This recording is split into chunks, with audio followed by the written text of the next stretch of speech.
Procrastinophobique. Chers amis, vous savez comment j'aime les gens qui font des choses. Procrastiner.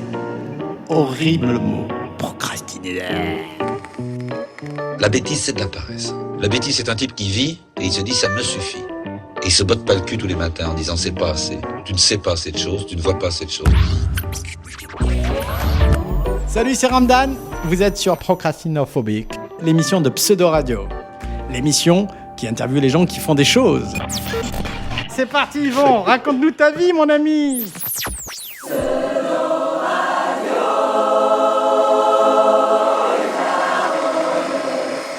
Bonjour, Yvon. Bonjour. On se connaît depuis des années. Oui. Mais je sais pas grand-chose sur toi. Tu peux presque me faire dire tout ce que tu veux. Mais on va voir. On va voir. Yvon, dis-moi, tu es né où ? Je suis né à Vence, dans les Alpes-Maritimes. C'est juste à côté de Cannes, c'est ça ? Pas loin. Que faisaient tes parents ? Mon père était chauffeur de taxi et ma mère avait une alimentation. C'est-à-dire, elle avait une supérette, c'est ça ? Non, ça n'existait pas à l'époque, les supérettes. Elle avait une alimentation générale, c'est-à-dire où on pouvait trouver toutes sortes de Du lait, des œufs, des œufs, pas de légumes, mais du vin, tout ce qui était nécessaire pour le bon fonctionnement d'une maison. Tu as grandi là ? À quelle époque ? Mais mon âge, moi je suis né en 1936. Donc tu as connu la guerre ? J'ai connu la guerre, en 1939, j'avais 3 ans, mon père a été fait prisonnier, il est parti en Allemagne, il est revenu, Dieu merci. J'ai connu la guerre, oui, je suis né pratiquement pendant la guerre. Tes tout premiers souvenirs, c'est quoi ? 45, 46 ? Oui, même avant. Tu te rappelles de la victoire ? T'as encore des vieux souvenirs ? Bien sûr que je me rappelle de la victoire. Un enfant de 5 ans, pendant la guerre, quand le père est prisonnier, quand la ville est dans l'angoisse, il y a les bombardements, la nuit, il y a le couvre-feu, tout le quartier venait dans la cave de chez mes parents pour se mettre à l'abri au cas où. On peut pas avoir eu une enfance normale.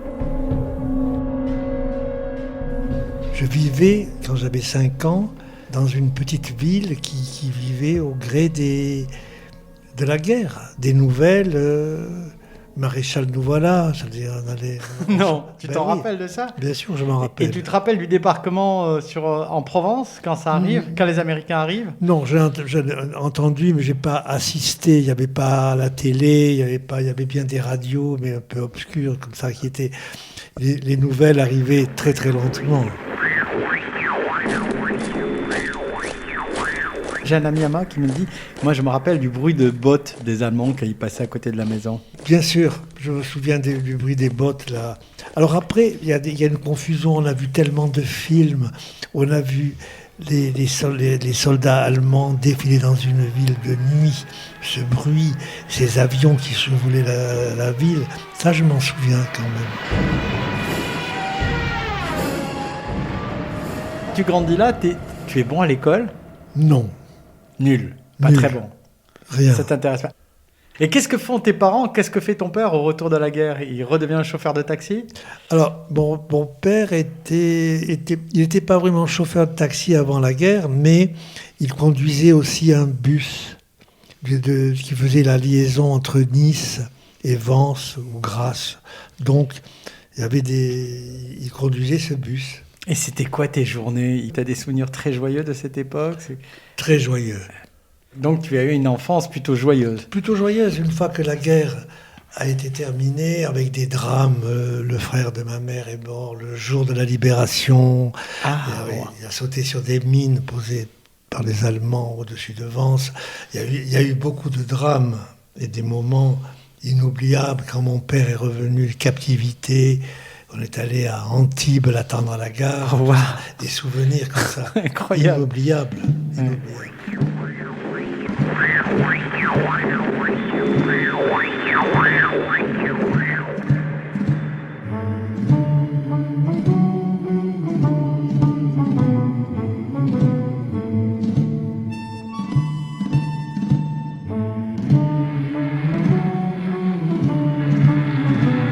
Pseudo Radio, c'est une radio avec des vraies ondes, avec de bonnes ondes. Qu'est-ce que sont tes études? Donc là, t'es début des années 50, t'es adolescence. Quelles sont tes passions? Qu'est-ce que tu as envie de faire de ta vie? Quand j'ai quitté l'école, à 14 ans, T'as quitté l'école à 14 ans, j'ai quitté l'école à 14 ans, sans diplôme. le certificat d'études primaires, ce qui était quand même voilà, le moindre des certificats, Le niveau le plus bas, enfin la base, quoi. Voilà, Je sais lire, je sais écrire, je sais compter. voilà, on a le certificat d'études primaires, c'était l'examen pour aller dans la vie Active. active. Moi, à 14 ans, quand j'ai eu le certificat, que j'ai quitté l'école, j'ai dit à mes parents, je ne veux plus retourner à l'école. Ah, t'as pas du tout aimé l'école. J'ai pas du tout. Et dis-moi, qu'est-ce que t'as voulu faire à 14 ans? T'as voulu aller travailler? J'ai voulu aller travailler. Alors mon père a dit, bon, écoute, tu veux plus, l'école c'est terminé, il faut que tu apprennes un métier. Et c'était quoi le métier, le premier Alors, métier? Le métier, mon arrière-grand-père, Honoré Lambert, était vermicelier. Qu'est-ce que c'est un vermicelier? Vermicelier faisait des pâtes. Je faisais des vermicelles, des pâtes. Donc, mon père a dit, bon, ben voilà, j'ai passé le certificat d'études en juin. En juillet, je travaillais. Vermicelier. Non, ça c'était le Le rêve, le projet. truc de mon arrière-grand-père était vermicelier. Est-ce qu'il ne faisait que des vermicelles ou il faisait du pain, je ne sais pas. Mais je me suis mis à travailler dans la boulangerie. De nuit. J'hallucine. C'est une découverte. Premier job, boulanger. Voilà. Premier job, boulanger. Je me levais vers 3-4 heures du matin et j'allais travailler. Et t'allais assister le boulanger, t'allais l'aider à faire du pain. J'aidais le boulanger à faire du pain. Est-ce que tu as appris à faire du pain? Non. Non, tu le regardes. J'ai appris, mais j'ai oublié. Et C'est très physique. Mais ça me plaisait, j'aimais ça parce que c'était la nuit. C'était la nuit, je me promenais la nuit dans la ville de Vence, dans le silence, comme ça, c'était extraordinaire. Aujourd'hui encore, quand j'y vais, j'ai dit à ma sœur, j'aimerais aller à Vence la nuit, mais il n'y a plus ce silence qui existait à l'époque.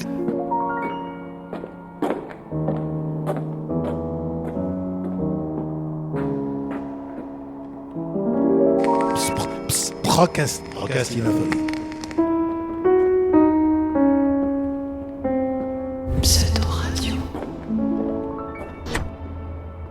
Donc on est en train de parler de 1950, parce que tu es né en 36, à 14 ans c'est 1950, 1950, tu es boulanger. Je suis boulanger. Et est-ce que tu t'intéresses à l'art, à la musique? Alors, je me suis intéressé à l'art. Je me souviens que j'avais dit à mon père que je voulais... On parlait de... Je sais pas, on parlait de Renoir, parce que Renoir avait vécu dans la région, à Cagnes, où il était mort. Il avait son atelier qui avait été aménagé. Donc, à mon avis, en 50, l'atelier n'était pas encore ouvert au public.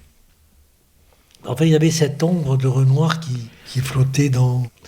Et puis, j'avais rencontré une vieille dame qui était bonne à tout faire dans une villa de Vence et qui avait hérité de ses anciens patrons, et elle avait des tableaux.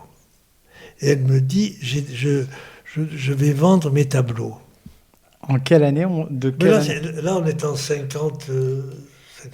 J'étais déjà boulanger. Ah, donc c'est au début des années 50. Voilà. Et donc, je lui dis, j'aimerais bien les voir.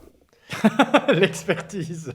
Déjà, par curiosité. Et j'ai acheté mon premier tableau à ce moment-là. Non. Avec mon premier salaire, j'ai acheté un tableau. Premier salaire, un tableau. Et ce tableau, je l'ai toujours. Non. Ben oui.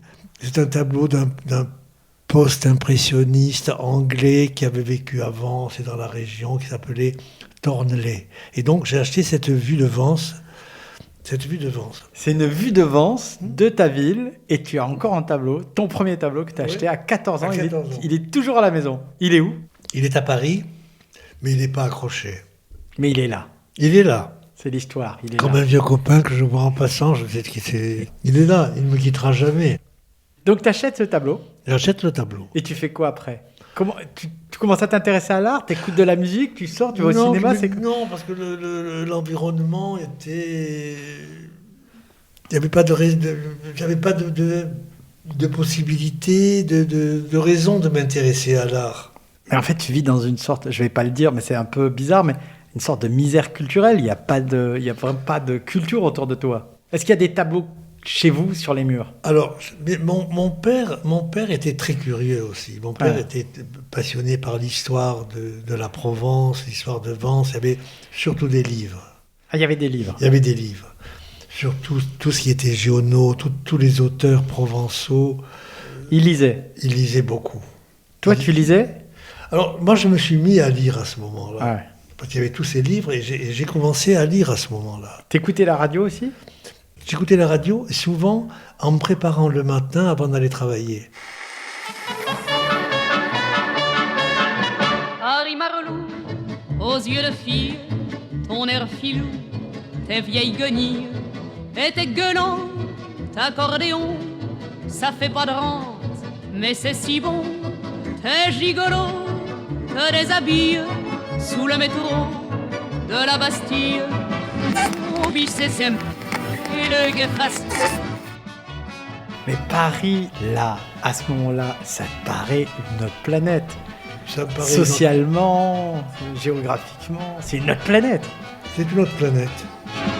C'est très très loin. Et donc là, tu es là, tu es boulanger, Oui. tu as acheté ton premier tableau, Oui. J'ai 14 ans. 14 ans. Qu'est-ce que tu vas faire pendant quelques années? Tu vas rester boulanger? Combien d'années? Je suis resté boulanger pendant environ 2 ans. Et après, ma mère voyait que j'avais une mauvaise mine Tu as l'air fatigué. d'air Travailler. fatigué la nuit, comme ça, me lever la nuit. Ah, c'était des journées bizarres parce que C'était tu des journées bizarres. faisais la sieste l'après-midi, tout ça. Je me souviens pas, mais peut-être, parce que je rentrais Mais tu avais des potes? Tu avais des amis? pas tellement. Pas tellement. Et c'est à quel moment que tu as vu que tu avais des petites amies ou des mecs? C'est à quel moment que tu as senti que t'étais pas peut-être Mais comme pas, les autres? pas tout de suite, j'étais un peu endormi encore. C'est-à-dire que c'est plus tard, donc T'étais timide? un peu. Un peu timide, un peu endormi, un peu en se cherchant, quoi. T'es en train de grandir, t'as 16 ans. Peut-être mal à l'aise. Nerdy. Donc 16 ans, Peut-être un peu complexé aussi, je ne sais pas. donc ta maman, à 16 ans, voit que t'es pas en forme, elle te dit, cherche un nouveau boulot. Non, mais alors mon père était bien sûr avec mon père et me dit peut-être ça serait bien, est-ce que l'hôtellerie ça t'intéresserait? Oh, c'est mignon, il s'occupe de ton bien-être, en tout cas. Alors, l'hôtellerie, j'ai dit écoute, oui, parce que finalement, la boulangerie, bon, je me voyais avec une femme ma boulangère avec des gros seins, tu vois, ce truc. Bon, le futur, l'avenir était quand même un peu... Limité. Qu'est-ce que je fais? Non. Je vais ouvrir une boulangerie, je vais... Quelle vie quand j'y pense après. Et quand ma mère a dit, bon, maintenant, ça suffit. Tes parents te proposent de faire de l'hôtellerie, de Voilà. travailler dans l'hôtellerie. Ils connaissaient quelqu'un qui avait un hôtel? Non, ils connaissaient tout le monde qui avait des hôtels. Parce que... Ah oui, parce qu'ils avaient la petite épicerie, ton père était chauffeur, tout, ils Et puis connaissaient tout le monde. par les taxis, il amenait des clients directement dans ces hôtels. Il a proposé tes services à un hôtel? Alors, finalement, je ne sais pas comment ça s'est trouvé, mais je suis allé travailler dans un hôtel, dans un restaurant qui était au Pont du Loup. Je ne sais pas si tu connais le Pont du Loup. C'est un petit village. Dis-moi un petit truc. Tu vois beaucoup de touristes quand même, parce que Oui. tu es dans une région touristique. Quand tu as 14 ans, tu les vois, tous ces gens-là qui parlent anglais, qui sont des Américains, tu Oui. les vois. C'est à quel moment que tu as commencé à te rendre compte qu'il y avait beaucoup de touristes? Parce que les années 50, c'est pas encore le gros tourisme, c'est vraiment des aventuriers. Oui, mais ça faisait partie d'un décor. C'était là, ça a toujours été là. là. Il y avait ces touristes, ces Américains dont on se moquait avec des chemises fantaisie, Ah oui, des Bermudas, on se moquait des Bermudas. dit-il avec un Bermuda aujourd'hui. Ouais. On se moquait ensuite après des Japonais qui ont débarqué, qui faisaient des photos pour un oui, pour un non. Ah oui, maintenant c'est l'époque. Pseudo Radio, Pseudo Radio, Pseudo Radio. Ben, comme une radio. I've got lonely lips on account of a broken heart, on account of a dream that fell apart, on account of I tried to play it smart. I've got lonely lips. Et Cannes, la plus grande ville, la plus proche, elle paraît loin. Elle paraît proche, parce que j'y vais de temps en temps, je passe le permis, mon père me prête la voiture, si je veux me balader, si je veux aller à Cannes. Ah, donc tu vas aller à Cannes, tu peux aller à Cannes quand tu veux. Ouais. T'as des amis à Cannes? Je rencontre des gens dans des bars, dans des choses, dans des endroits comme ça, facile. Ouais. Et donc là, comment ça se passe? Mais alors je vais travailler là, une saison. Tu es quoi, groom? Tu portes des valises? Non, c'était pas un hôtel, c'était un restaurant, Ouais. bien coté, bien. Et j'étais, comment est-ce qu'on disait ça, un commis? Non, pas un commis. Ouais, commis, oui. Je suis pas sûr que c'était ça. Tu servais? T'étais un serveur? Je servais où j'aidais le maître d'hôtel à servir. Et t'as fait ça un été? Oui. Et ensuite, t'as fait quoi? Alors ensuite, je suis revenu chez mes parents. Et puis, j'ai décidé comme ça, toujours avec l'aide de mon père qui, avec ses clients, rencontrait des gens, il posait des questions et autres. Je suis parti à Lyon. Mais qu'est-ce que t'allais faire à Lyon? À Lyon, je suis allé à Lyon travailler dans un hôtel. Mais t'avais de la bougeotte tout le temps, là. Et alors, donc, je me souviens encore à la gare d'Antibes, mon père et ma mère qui m'accompagnent au train donc, pour aller à Lyon. T'as quoi, 18 ans? Oui, par là, ouais. Avec ma valise. Tu quittes le soleil. Je vais à Lyon et j'ai travaillé là un an et demi. À l'hôtel. Dans un restaurant. On parle de quelle année, là? On est au milieu des années 50? Des années 55. Ouais. Milieu des années 50. Là, j'ai travaillé pendant un an et demi. Attends, un petit truc, une question. C'était quoi tes rêves matériels? Pourquoi tu travaillais juste pour vivre? T'avais envie d'acheter une voiture? Non. T'avais pas d'envie comme ça? Non, j'avais pas d'envie comme ça, pas d'envie de fringues, j'avais envie de... Tu voulais pas t'acheter de vêtements? Non. Tu travaillais pour vivre? Pour payer, Pour vivre, pour manger au resto? Pour voir des choses, Là, j'ai commencé à avoir des musées. Ah, à Lyon? À Lyon. Ah, ça y est, on y va. Et là, j'ai assisté le premier opéra de Wagner.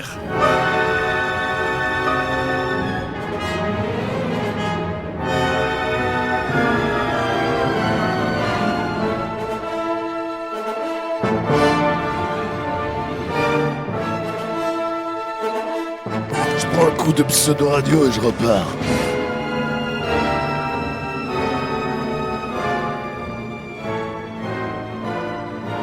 C'était quand même une grande ville, il y avait ses musées, il y avait des galeries, il y avait des choses. J'ai traîné. Mais t'étais une vraie éponge? C'est-à-dire que tu lisais, tu te cultivais, Oui. t'étais curieux de tout. J'ai tout appris comme ça. Quel est ton goût à ce moment-là? C'est pas du tout C'était clair. pas encore clair. Quand pour aller voir un opéra de Wagner, c'était quand même... maintenant j'ai oublié, mais je devais savoir qui était Wagner, je devais savoir certaines choses. C'était Valkyrie? C'était quoi? C'était le vaisseau fantôme. Ah, waouh.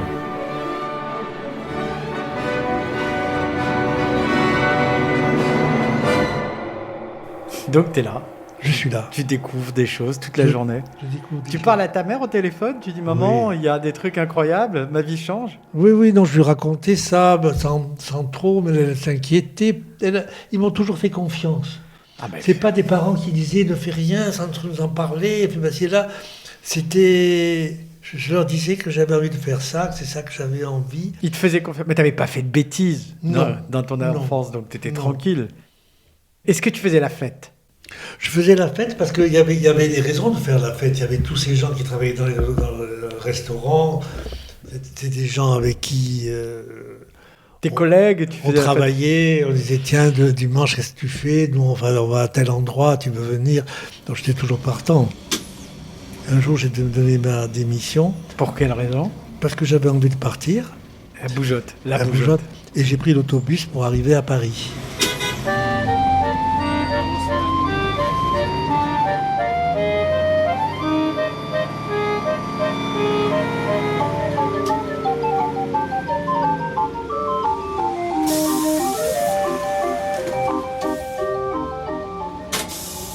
C'est en quelle année? Parce que c'est une idée Alors, importante. Je devais avoir 19 ans. Donc ça nous amène à 1955. Parce que en 56, j'ai 20 ans Ouais. et on m'appelle sur les drapeaux.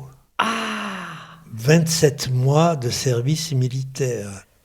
C'est le début de la guerre d'Algérie, c'est en 1954 qu'elle commence. Mais tu vas pas sur le terrain. Non, je vais en Algérie, je vais en Afrique du Nord, je vais au Maroc. Ah waouh, où ça? C'est mon pays.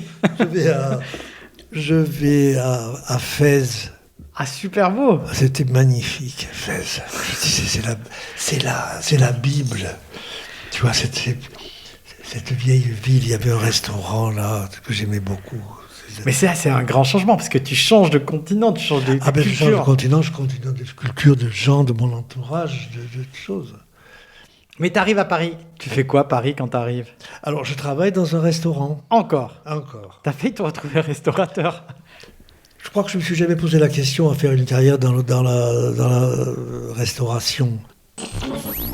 Le vrai nom des rues de Paris, les gars qui charbonnent, c'est procrastinophobique. L'intérêt de cette interview, c'est d'arriver, comment on est arrivé à faire ce qu'on a fait. Donc, c'est marrant parce que ton parcours est vraiment atypique, parce que tu te laisses aller, en fait. On voit où ça t'amène. Oui, mais quand même en choisissant les endroits où j'avais envie d'aller. Ouais. Non, mais là, tu décides d'aller à Paris. Qu'est-ce qui s'est passé? T'es à Lyon, c'est trop petit, tu te sens pas bien? Voilà, j'ai envie d'autre Trop petit. J'ai envie d'autre chose. C'est pas trop petit, j'ai envie d'autre chose. J'ai envie de connaître Paris. Je connaissais pas Paris. Et ce qui est marrant, c'est que ça fait, on va dire, 60 ans que tu es à Paris et tu n'as pas perdu ton accent. Ah, paraît-il. Parce que moi, je l'ai perdu. Mais toi, tu l'as gardé. Oui. Moi, je l'ai toujours gardé parce que j'ai jamais rien fait pour le perdre et que je me le garde, comme on dit dans le Non, mais il disparaît, tu sais pas pourquoi.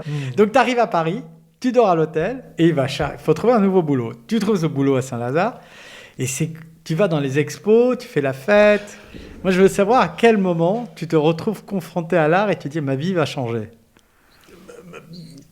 Ce n'est jamais arrivé de cette façon-là. Petit à petit, j'ai vu des choses par hasard, je ne sais plus comment. Je suis allé voir mes premières expositions. Il y avait une exposition de gravure de Goya, je me souviens, et ça, je voulais absolument la voir parce que j'avais entendu parler de Goya et c'était dans une galerie privée où il y avait toute une série de gravures de Goya. Donc, Tu commençais à aller dans les galeries oui. et tu commences à acheter des œuvres, Non. des petits trucs. Non.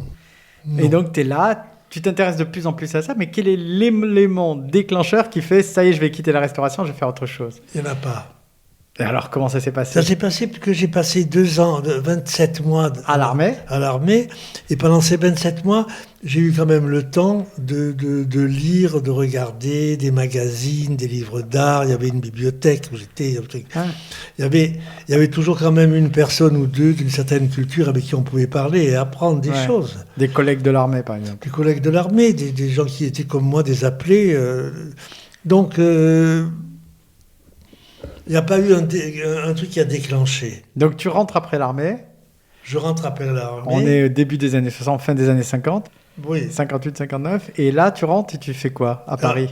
Je ne vais pas à Paris. D'abord, quand je rentre de l'armée après ces trucs, je suis chez mes parents. Ah, tu rentres avant. Je rentre avant. T'as dû t'emmerder un petit moment. Tu dis, ah, c'est un peu petit quand même. Alors, je rentre avance et je fais quand même des voyages à Paris Ouais.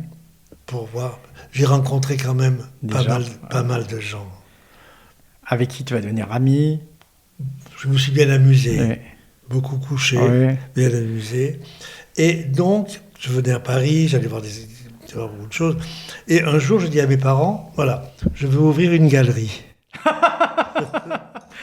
Ta mère est une entrepreneuse. Oui. Elle a une boutique. Mais Oui. comment t'en arrives du cheminement? Tu travailles dans des restos, t'es à l'armée, tu dis putain, je vais faire une galerie. Allez, c'est parti, j'ai Non, lu mais- quelques livres. Non, c'était quand même plus profond que ça. Non, mais Là, c'est une longue réflexion. voilà. Donc, je dis à mes parents, je veux ouvrir une galerie. Avance. Et mes parents m'ont dit, mais c'est formidable, écoute, J'adore tes parents. Je les connais pas, mais je les adore. Ils sont toujours d'accord avec toi. Ils sont toujours d'accord. Et ma mère me dit, écoute, on va essayer de trouver un local, il faut un local bien placé, et moi je te paye les 6 premiers mois de loyer. Ah ouais, ils sont encore mieux que ce que je croyais, tes ouais, parents. alors, T'as donc- des parents en or. Ah mais vraiment. Donc, on cherche un espace Ouais. et on trouve, tu connais pas Vence, mais il y a une grande place, qu'on appelle la place du Grand Jardin, où il y avait un espace. Cet espace appartenait à une bonne femme qui avait eu un magasin là autrefois, trop contente de louer son truc. On fait des travaux, moi et mes copains et les machins. Vous repeignez en blanc, vous faites une jolie galerie. Voilà. Et j'ouvre la galerie. Vous avez bricolé vous-même. Oui. Mais il y a une galerie, mais t'as pas d'artiste. J'ai pas d'artiste, mais il y a des artistes dans la région. Donc tu vas chercher des artistes. Je vais chercher des artistes. Et comment tu les cherches, tes artistes? Mais je les cherche, il y a des artistes partout. Donc tu vas, tu es curieux, tu Et puis cherches. je vais à Paris. Ah oui, et là il y avait des artistes parisiens Et qui là, leur il y dit avait venez exposer il y à... avait des artistes, des marchands. Ouais. Et des marchands, moi je leur dis, je vais ouvrir une galerie. Gna. Et tu sais, la chose c'est que on m'a toujours fait confiance. Ouais. Et les gens me disaient, écoutez, on vous prête, voilà, cette aquarelle de l'autre, on vous la prête, essayez de la vendre. Des trucs comme ça. Et je partais avec ça dans le train, hein, avec mes dessins, mes aquarelles, et les trucs. Et après, il y avait des artistes sur place. Donc voilà. Et j'ouvre la galerie avec une exposition de dessins qui s'appelait De Modigliani à Picasso.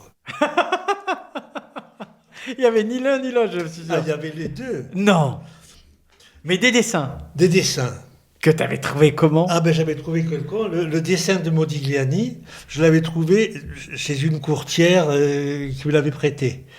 Et la galerie s'appelait Yvon Lambert. Et la galerie s'appelait Yvon Lambert. Ah. Et le dessin de Picasso, c'était un barman de Jean Lépin qui avait acquis Picasso au revers d'une carte comme ça, avait fait une corrida, Et tac, ça finissait l'expo. il me l'a prêté, voilà. Et qu'est-ce qu'il y a entre Ah, Modigliani et Picasso? Parce qu'il y a du monde. Il y a plein de monde. Oh ouais, mais c'est un coup de maître en fait, Donc, sans savoir. On s'est bien amusé. Mais excuse-moi, mais c'est un sacré coup de marketing parce que ça fait un sacré nom pour une première expo. 2 noms en tout cas. Ben oui. Et là, tu te retrouves avec Picasso qui est encore vivant, mais qui vit pas très loin en Il plus. vit pas très loin, mais bon, il n'est pas venu voir son dessin. Et donc, un enfant du pays qui ouvre une galerie, tu vois, c'était ça Ouais. aussi.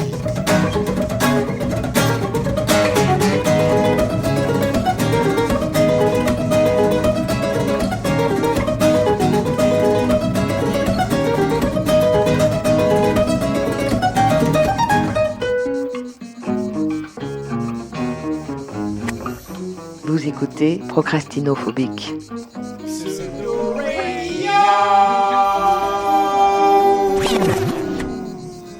C'est quoi la journée d'un galeriste? T'ouvres et t'attends. C'est insupportable. C'est la même chose à Paris. Oui, je sais, mais... Aujourd'hui, il y a tellement de... Il se passe tellement de choses que on peut vendre... tu vois, comment on peut acheter Ouais. au téléphone. Ça n'existait pas à l'époque. Donc toi, t'ouvres ta galerie le matin, t'ouvres, les gens qui... Alors l'été, il y a plus de touristes, t'as des Américains, t'as tout ça, ça commence à bien marcher. Ça commence à marcher, et de temps en temps, je donnais un coup de main à mon père avec son taxi. Taxi driver et galeriste. Et galeriste. Ta galerie commence à marcher, à quel moment tu te dis, bon voilà, Vence, c'est un peu trop petit, il faut que j'aille ailleurs? En sautant les années, je me suis marié, donc j'ai rêvé de Paris. Voilà, je vais m'installer à Paris. Et qui était cette femme avec qui tu t'es marié? C'était la fille d'un médecin Du coin. Du coin. Donc vous êtes montés à Paris ensemble? Oui, plus ou moins, elle travaillait, elle était hôtesse de l'air, alors elle était surtout à Paris. Et donc, on s'est mariés, on a habité Paris. J'étais rentré en contact, je connaissais tous les marchands. Hein. Tu les avais rencontrés pour ta galerie? Je faisais du courtage. Ouais. Puis quand j'ai quitté Vence, j'ai fermé la galerie à Vence. Ouais. Entre autres, il y avait une petite galerie que j'aimais bien, qui était à rue de Seine, qui appartenait à un marchand de tableaux du 19e, tableaux anciens. Et alors, donc, je rencontre le marchand, je parlais un jour, il m'a dit, j'avais déjà appris qu'il allait acheter une galerie qui était en face, une galerie qui appartenait à Pierre Loeb. Ouais. Donc, il allait traverser la rue et Il libérait sa galerie. il allait libérer sa galerie. Mais tu vivais de quoi? Tu continues à vendre des œuvres? De courtage. Ouais, tu faisais... Je prenais un tableau de machin, je le vendais ici. Tu le vendais ici, voilà. Donc, je dis au gars, j'achète la galerie. J'avais pas l'argent. Hein. Je dis, je vous achète la galerie. Le pas de porte. Le pas de porte. Après, le loyer était ridicule parce que c'était des trucs qui appartenaient à la ville de Paris. Ouais. Je me suis démerdé pour l'acheter. Pour l'acheter. Et ta première expo, c'est quoi? Ma première expo, c'était Pasquine. Ça te dit quelque chose, Pasquine? Pas du tout. Pasquine, c'est un peintre d'origine roumaine, je ne sais plus, du pays de l'Est. En fait, il s'appelait Pinkas. Il s'appelait Pasquine. C'est un peintre qui a beaucoup vécu en Allemagne avant de venir à Paris. Il vivait à Munich. Il collaborait avec cette revue qui s'appelait Simplicissimus, qui était une revue du début du siècle. Donc finalement, il est arrivé à Paris et il a peint surtout des femmes. Et donc, il était vivant encore? Non, il était mort. J'étais au mieux avec sa veuve. Elle m'a donné des dessins. Des dessins. Ouais. Il y avait des milliers de dessins. Donc, elle m'avait pris en sympathie. Elle m'avait déjà prêté des dessins pour Vence. Donc, j'ai demandé si je pouvais faire une exposition à Paris. Et je suis allé voir Paul Morand, qui m'a fait une préface pour le catalogue. Waouh! Et donc, voilà, j'ai fait l'exposition de Pasquine, des très beaux dessins. Et puis après, voilà. Comment tu choisissais les prix? Comment tu décidais? Non, mais j'avais pris les veuves, parce qu'il y avait 2 veuves. Elle connaissait les prix, elle sait ce qu'elle voulait. Elle savait ce qu'elle voulait et elle se partageait tout. Après, et tu avais des collectionneurs qui te suivaient? Tu avais des gens qui commençaient à acheter chez toi régulièrement? Non. Parce que c'est ça ta force avec le temps, c'est que tu as eu des gens qui venaient acheter tout ce que... Oui, mais bon, là c'était bricolage. Des dessins de Pasquine, on pouvait en trouver partout. On ne pouvait pas en trouver partout, mais on pouvait en trouver si on voulait. Est-ce que tu t'es connecté à la scène artistique contemporaine déjà à cette époque? Non. Ça m'intéressait, mais bon, c'est pas tout de dire je m'intéresse, je suis connecté avec cette scène. Il faut la montrer. Si tu montres des dessins de Pasquine ou des œuvres de je sais pas qui, de peintres morts, c'est pas ça de se connecter. Si tu te connectes, c'est tu défends ce travail. C'est à quel moment tu commences vraiment à t'intéresser à ce qui se passe aujourd'hui? À ce moment-là, il y a un garçon qui est mort et que je connaissais, qui était un courtier, et qui me disait, quand on s'est connus, tu m'as dit, moi, je veux travailler avec les artistes de mon temps. Je lui avais dit cette phrase. Ouais. Là-dessus, donc, je fais des expositions diverses et variées. Là, il faut remplir la gamelle. En fait, il faut vivre, il faut rembourser, il faut payer le loyer. Il faut vivre, il faut truc. Je dépensais quand même beaucoup d'argent. T'as ta fille qui est déjà née? Non, pas encore. Ma fille, elle est née presque à ce moment-là. Ouais, donc il faut nourrir, il faut amener à manger. Ma femme, j'étais travaillé. Je veux dire, bon, voilà, on habitait quai de Conti dans un bel appartement. Ah ben, belle adresse. Et bel appartement. Sur les quais, hein, c'était pas sur la cour. Donc, moi, j'aimais vivre. J'aimais les trucs. Méridional. Je voyais les gens, j'allais déjeuner chez les Noailles. Je commençais quand même Tu commençais à faire ton carnet d'adresses. À sortir comme ça. J'adore la bière, mais je préfère Pseudo Radio. Pour dire, à ce moment-là, il y avait une galerie qui était rue de l'Échaudé. Et c'était un Américain avec qui on avait sympathisé, tout ça. Et un jour, il me dit, je retourne aux États-Unis. Je quitte la galerie, j'arrive pas à la vendre, est-ce que ça t'intéresse? Et là, je me suis dit, c'est là où je dois aller. Elle était bien plus belle, bien plus grande? Rien à voir. Rien à voir avec le couloir que j'avais, rue de Seine. Alors il me dit, voilà, moi écoute, je te la vends, je te propose tel prix. Ouais. Pour 2 ans, c'est tel prix. Si tu ne m'achètes pas, 2 ans après, c'est plus cher. 1 an après, c'est plus cher. 2 ans après, c'est plus cher. 3 ans, un truc. On arrivera à un truc... Jusqu'à le prix qu'il veut. Au prix qu'il veut. Et toi, tu as le temps de faire ton argent. Moi, une fois que j'étais là, j'avais oublié que je devais... C'était pas malhonnête, le truc, j'avais oublié. Donc quand il y a eu la première augmentation, tu as dû être étonné. Alors il me téléphone un jour, il me dit, mais ça fait 10 ans ou 7 ans que tu es là, maintenant il faut qu'on décide, tu achètes ou tu t'en vas. Ouais. Ah, j'ai dit, ah bon? La galerie marchait bien? La galerie, elle était difficile. C'était la fin des années 60. Quand tu exposes Reimann en 69 à Paris, crois-moi que les gens ne se battaient pas pour venir voir. Hein. Mais dis-moi, t'as jamais eu peur? T'as jamais eu dire je vais lâcher l'affaire, c'est fatigant là, ça marche pas, on lâche? Non. T'as aimé le métier? Jusqu'au bout.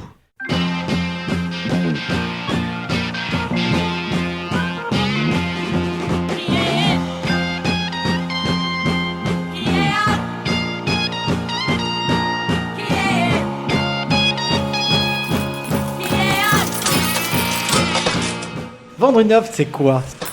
C'est difficile parce que moi, j'ai toujours exposé des artistes que j'aimais, avec lesquels j'avais envie de vivre, d'acheter, de les garder, de faire une collection. Jusqu'au jour où je me suis rendu compte que j'avais un certain nombre d'œuvres et que on m'a proposé de faire l'exposition à Villeneuve d'Ascq de ma collection. Oui, mais avant ça, t'as eu, je sais pas, des artistes incroyables. Tu t'es connecté. C'est à quel moment que tu as commencé à avoir des artistes qui vont devenir majeurs? C'est-à-dire. À ce moment-là, mais c'était pas des artistes qui marchaient. Mais par exemple, Sol Lewitt. T'es le premier à l'avoir à Paris. Oui. Mais Sol Lewitt, c'est quand même de l'art conceptuel, quelque part. Quand tu l'exposes au début, personne ça n'intéresse. Mais ça intéresse presque personne. On fait des dessins sur le mur. Mais quand Sol, on prend du crayon et on fait des dessins sur le mur. Et voilà, si tu veux acheter ce dessin, tu dois acheter le dessin et le reproduire chez toi. Chez toi. Et t'en as vendu de ça? J'en ai vendu, mais très très peu. Et dis-moi, quand Sol Lewitt, tu le rencontres. Salut, je suis galeriste. À Paris. Ouais, et ça, le courant passe? Le courant passe parce que je suis allé à New York plusieurs fois. Ah, on n'a pas parlé la première fois que tu vas à New York. C'était pour quelle occasion d'ailleurs? Ma femme avait travaillé à la TWA, on avait des billets pas chers pour les États-Unis. Ah, génial! Ouais, elle était donc, on partait aux États-Unis, c'était New York toujours. Moi, j'ai rencontré tous les artistes là, tous. Mais tu parlais anglais même pas? Mais excuse-moi, tu es un mec qui a arrêté l'école au CM2. Bonjour, salut, hello, artiste, galerie, Paris, talala. Comment t'as fait ton truc? En tous les cas, voilà, moi je rencontre les gens, j'ai une galerie à Paris, ça m'intéresse. Mais Paris aussi, encore à ce moment-là, avait un truc d'attraction incroyable. Attraction exposée à Paris. Denis Oppenheim exposé à Paris. Pour lui, c'était rentrer dans l'histoire. Et la galerie était jolie aussi. Oui. Dans un joli quartier. Rue des Chaudets, c'est une jolie rue. J'avais 2 espaces. Là. Voilà. Et donc, ils voulaient de l'espace, ils voulaient des grands espaces, les Américains, ils te demandaient des gros espaces. Ils demandaient, il avait l'espace, il est ce qu'il est. Mais ils étaient moins exigeants qu'aujourd'hui. Voilà. Tu le dis, j'ai une galerie à Paris, elle fait, je sais pas moi, 150 mètres carrés. Voilà. Je suis allé voir Bryce Marden. Je lui dis, il te voit arriver, toi, petit Français comme ça. Il n'y avait personne. Il n'y avait pas de. Il y avait pas de gens comme toi qui venaient traverser. Il y avait de Français en tous les cas. Et donc, t'allais là-bas, un mec comme. Mais il y avait Andy Warhol à l'époque, et tous ces gens que t'as connus plus tard. Moi, je me suis intéressé aux gens qui rentraient en opposition à tout le pop art. Ah, les autres. Tu faisais les autres. Les autres s'attaquaient au pop art, toi tu faisais les mecs d'en face. Non, c'est-à-dire il y avait le pop art, il y avait bien sûr Warhol, Rauschenberg et compagnie. Ouais. Moi, d'abord ils étaient exposés par Ileana Sonnabend et moi j'ai toujours été très respectueux. Ils avaient leur galerie à Paris qui était une galerie américaine, Sonnabend. Ouais. Et donc moi je venais pas en guerre contre eux, mais je venais en opposition à ça. C'était qui tes concurrents à l'époque? C'est Templon par exemple? Pas vraiment. Templon, il donnait beaucoup de mal. Ouais. Il a fait quelques belles expositions, je veux dire, mais bon, voilà. Et donc, toi, tu es là, tu es curieux. Quels sont tes premiers grands... Donc, tu as Sol Lewitt, tu as qui d'autre à cette époque? Mais à ce moment-là... Louise Bourgeois, tu la connais à ce moment-là? Alors, Louise Bourgeois, je n'ai pas voulu la rencontrer. Parce que à l'époque, c'était rien, Louise Bourgeois. Ça valait rien. Ouais. C'est une Française, là j'avais pas de problème de langue avec elle. Mais c'était un travail qui m'intéressait pas. Moi j'étais dans des choses, dans des lignes plus pures, plus directes, tu vois. C'était Reimann, Marden, c'était Sol Lewitt, c'était Richard Tuttle, c'était Laurence Vider, Barry, Oppenheim et combien d'autres que j'ai oubliés, pas oubliés, mais bon là ils viennent pas. Et donc tu as commencé à les ramener à Paris petit à petit. Tu t'y retrouvais financièrement? Tu as commencé à gagner de l'argent?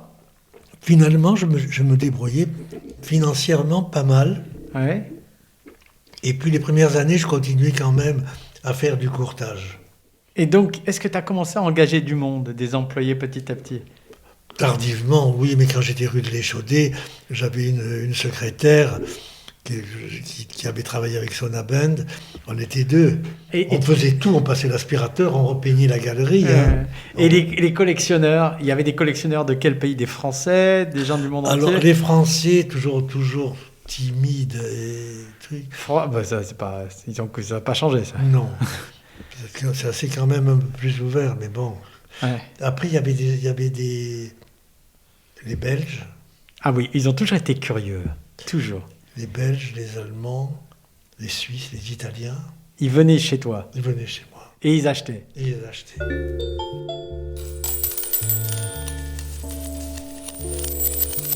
Ma grande affaire, c'était quand même Cy Twombly. C'était Cy Twombly. Tu l'as rencontré comment? Je faisais une exposition de Bryce Marden à la galerie et je lui parle de Twombly. Ouais. Et il me dit, mais tu sais, Twombly, c'est un ami. Si tu as envie de le rencontrer... je t'organise ça. Il habite Rome.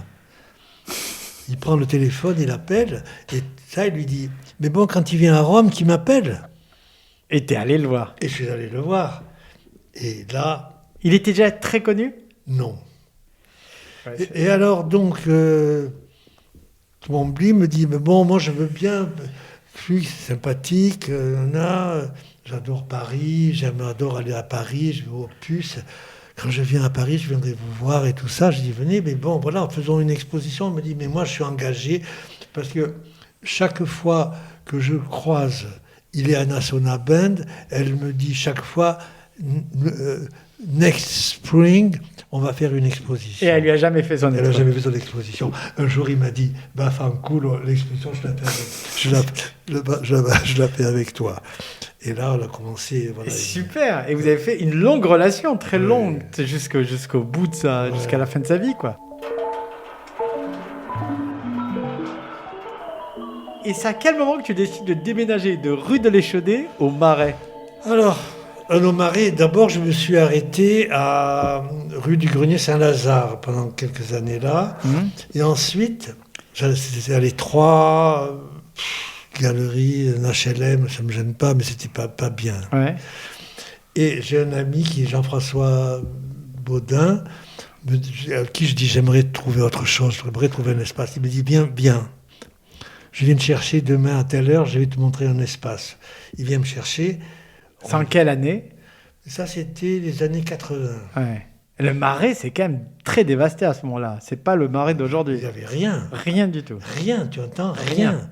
Donc, il m'amène là. Des hôtels particuliers un peu à l'abandon, parce que des anciens ateliers, mais rien d'autre. Donc, il m'amène, on remonte la rue Vieille du Temple, on marchait depuis 20 minutes. Je dis, où est-ce qu'il m'amène? Et on arrive et il me dit, le local que je vais te montrer, il est au fond de la cour. Oh là là, catastrophe. Personne ne viendra jamais. Les Américains, ils allaient les galeries, ils étaient dans les étages, c'était normal. Mais les Français, il leur fallait le rez-de-chaussée. Et il me dit, bon, bien, c'est trop loin. Au fond d'une cour, la cour remplie de voitures, je rentre dans le lieu et je vois cette surface, presque 1000 mètres. Exceptionnel. La verrière, il pleuvait. Prévoir, comme on dit, prévoir travaux importants. Ouais, bon, voilà. Et je me dis, qu'est-ce que je fais? Qu'est-ce que je fais? T'as vraiment hésité? J'ai hésité. Je me suis vraiment posé la question. En fait, au fond de moi, je savais que c'était l'endroit. Que c'était l'endroit et que je le prenais. Oui, non. Et puis ça finit par oui. J'ai fini par dire oui. Et puis il y avait des travaux. Il y avait presque 2 ans de travaux. Et donc, là, j'ai ouvert en 86 avec une exposition de Cy Twombly. Ouais. Et je veux dire que voilà. Carton. Ça a explosé. 2 ans après, il y avait d'autres galeries qui ont commencé à s'installer autour de toi. Ah oui, les galeries ont commencé à s'installer, à droite à gauche, machin. Donc c'est devenu un quartier. Je ne dis pas que c'est moi qui l'ai lancé, mais bon, je veux dire... T'es un des premiers. Je suis le premier à avoir ouvert une galerie.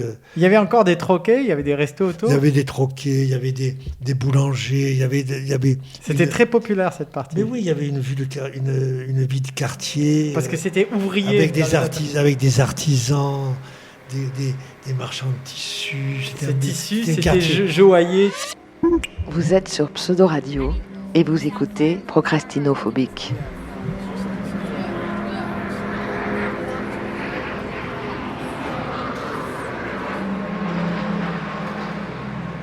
T'as décidé à un moment d'aller aux États-Unis. Oui, mais aux États-Unis, j'y allais beaucoup. Et t'as fait une galerie là-bas. J'ai fait une galerie là-bas. Et pourquoi ? Parce que, voilà, avoir une galerie à New York, c'est quand même... Ça a de la gueule. Et la galerie était belle, hein. Oui, je me rappelle, j'y suis C'était allé. l'architecte, le meilleur architecte de New York pour les galeries. Bref. Et puis, quand j'ai commencé à penser à fermer Paris, 3 ans avant, j'ai dit, je vais déjà fermer New York, et petit à petit, je vais fermer Paris. Voilà. Alors pourquoi t'as fermé ? Parce que ça marchait. Mais ça marchait de feu de Dieu. Enfin, c'est une grosse galerie, c'était une institution. Ça marchait très bien, mais ça représentait trop d'investissement physique. Ah oui. Il fallait aller chaque mois à New York. Déjà des passes, on est fatigué. Et comment on annonce à tous ces artistes ? Bon, mais mes chers artistes, je vais arrêter. Et je vous invite à trouver une autre galerie. Comment on fait ça ? Un mec comme Douglas, tu lui dis quoi ? Douglas Gordon ? Douglas, il est trop gentil, il est gentil comme tout. Trop intelligent et trop truc. Il a senti aussi que je commençais à décrocher. Donc. Mais les artistes, c'est que des bons artistes, j'ai pas eu du mal. Moi, j'ai eu tellement dans ma vie des marchands qui venaient me voir en me disant « Je ferme ma galerie, tu veux pas t'occuper de tel artiste ou tel artiste ?» Moi, j'ai pas eu besoin de faire ça. Ouais. Tous les artistes on leur courait derrière. Ah. Les Buren, les Toroni, tout ça, tout le monde s'est jeté dessus. Et toi, Buren, tu l'as eu pendant des années. La première exposition privée en France, c'est moi qui l'ai faite. Il était déjà avec les lignes ? Bien sûr. Donc il arrive. Boum, Daniel. Ah oui. Ça, c'est en 60... C'est des relations de 30 ans, 67, peut-être. Tu as accumulé une nombre d'œuvres incroyable, à part le petit tableau que tu as gardé, et tu as décidé un jour de tout donner à l'État français. Comment ça arrive ? Tu te dis, j'ai pas envie de laisser à mes enfants, enfin à ta fille, tu dis, tiens, il y en a un peu à la maison, mais pas grand-chose, pas assez pour vivre. Tu dis, tiens, je vais tout donner, je veux que tout le monde le voit. Je veux que ce soit visible, c'est ça ? Cette collection, je l'ai constituée, j'ai gardé des œuvres. Souvent, les collections de marchands sont des œuvres qui ne sont pas arrivées à vendre. Moi, ce n'était pas le cas. Moi, j'expose Basquiat, je lui dis, ce tableau, je le garde pour moi. Tu vois, c'est avant l'exposition. Donc, cette collection, elle était là, avec... Mais c'est accumulé un nombre de pièces incroyable. Il y en a pour beaucoup, oui. Il y a beaucoup de choses. Oui, c'est une des plus grandes... Je crois, en art, tu es un des gars qui a donné le plus d'œuvres à l'État français. Mais par exemple, Basquiat, tiens, je t'interromps. Oui. Tu rencontres comment Jean-Michel Basquiat ? Alors Basquiat, je l'ai rencontré, je le connaissais. Et tu le connaissais d'où ? Je le connaissais à New York, il parlait français en plus, on s'amusait bien, tout ça. Il parlait français ? Oui. Très bien ? Oui. Oui, parce qu'il est haïtien d'origine. Oui. Donc, il disait toujours, le jour où je fais une exposition à Paris, c'est chez toi. Ça sera chez toi. Je dis, mais c'est pas possible. Il y a plein de galeries à Paris. Templon, il fait une exposition Basquiat. Avec des tableaux, il se fait prêter 3 tableaux, il en achète 3. Il fait une exposition. Et moi, on est des copains. Tu me dis toujours ça depuis des années. Quand est-ce qu'on fait une exposition ? Et un jour, il m'a dit, voilà, on fait l'exposition. Et donc, voilà comment ça s'est passé. Vous vous entendiez super bien. Oui. On allait acheter Ça, c'est moi. Ah. Je peux te répondre ou pas ? Non, vas-y. Allô ? Crédit Agricole ? Ah oui, c'est ça. Non, vous avez vu mon compte, il bouge pas beaucoup. Il y a combien sur le compte ? Il y a l'air d'avoir beaucoup. Des poussières ? Des poussières ? Ce n'est certainement pas ce que laisse Yvon Lambert derrière lui. Pour un mec qui a donné 600 œuvres majeures à la ville d'Avignon, un trésor d'art contemporain pour les yeux de tous. Il est vraiment généreux, notre ami. Mais vous savez quand même, ce mec-là, il a gardé ce petit orné, acquis pour ses 14 ans, qui doit bien traîner chez lui. Et ce petit Rayman, collé sur du papier calque, une œuvre qui célèbre la simplicité. Et ça, c'est bien lui, ça. Mais qu'est-ce que tu vas faire de ça? C'est comme une radio. Pseudo Radio, la radio des gens comme nous, des gens chelous. Comme la chanson de Zao. C'est chelou. Comme Pseudo Radio. Merci Yvon. À très vite. Merci beaucoup.